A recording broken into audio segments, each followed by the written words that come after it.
By 700 AD, the Maya dominated Central America. Tikal, their largest city, covered 65 square kilometers, home to 3,000 pyramids and temples. Kapan's rulers carved their histories into stone, while astronomers calculated the Earth's orbit with an error of less than 1%. This wasn't a primitive tribe, it was a technological powerhouse. The Maya calendar matched the modern Gregorian calendar in precision, both with 365 days a year. But by 950 AD, every major city was abandoned. The jungle reclaimed them. Archaeologists once called it overnight disappearance, but the evidence tells a darker story. In Tikal, construction stopped mid-project. Tools were left scattered, as if workers dropped them and ran. Radiocarbon dating shows cities fell one by one, over 60 brutal years. At Naranjo, skeletons reveal violent deaths, arrowheads embedded in skulls, bones broken by blunt force. This wasn't evacuation, it was collapse. The first crack in the Maya world came from the sky. In 2019, USGS researchers analyzed lake sediments in Guatemala. What they found shocked the field. 4 megadroughts hit between 760 and 910 AD. Rainfall dropped by 50%, enough to dry up the reservoirs that fed cities. The Maya relied on corn, which needs 500 millimeters of rain yearly. When the rains failed, harvests collapsed. At Tikal, where 50,000 people depended on seasonal floods,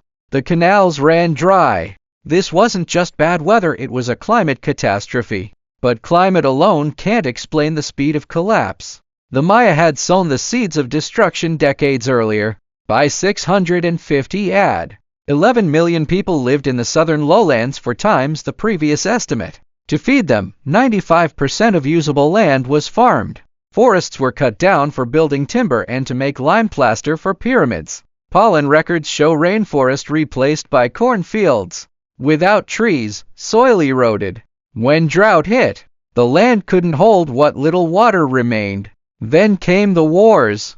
City-states like Calakmul and Tikal fought for scarce farmland. Bonampac's murals show massacres. Naranjo's inscriptions tell of cities burned in 697 AD. The Maya weren't defeated by outsiders, they destroyed themselves. In 2020, a new discovery added another layer to the mystery. Scientists testing Tikal's reservoirs found toxic levels of mercury 10 times the safe limit. Where did it come from? The Maya used mercury-based pigments to decorate temples and pottery. Rain washed these toxins into their only water source. Even boiling couldn't remove the poison. Worse, drought thickened the water, causing algae blooms that released neurotoxins. Imagine, you're a Maya farmer, starving from drought, drinking water that makes you sick. Your king, who claims to communicate with rain gods, can't save you. Trust in leadership vanishes. By 850 AD,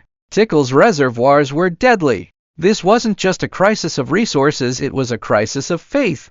The collapse wasn't total. Some Maya fled north to the Yucatan, where groundwater sustained them. Chichen Itza flourished there until the 13th century. Today, 3 million Maya descendants still live in Central America speaking Mayan languages, farming corn as their ancestors did. Their story isn't just about disappearance. It's a warning. A civilization that mastered the stars but failed to balance growth with nature. Drought, deforestation, conflict, these aren't ancient problems. They're modern ones. As we stand before their pyramids, we don't just ask why did they vanish. We ask what can we learn.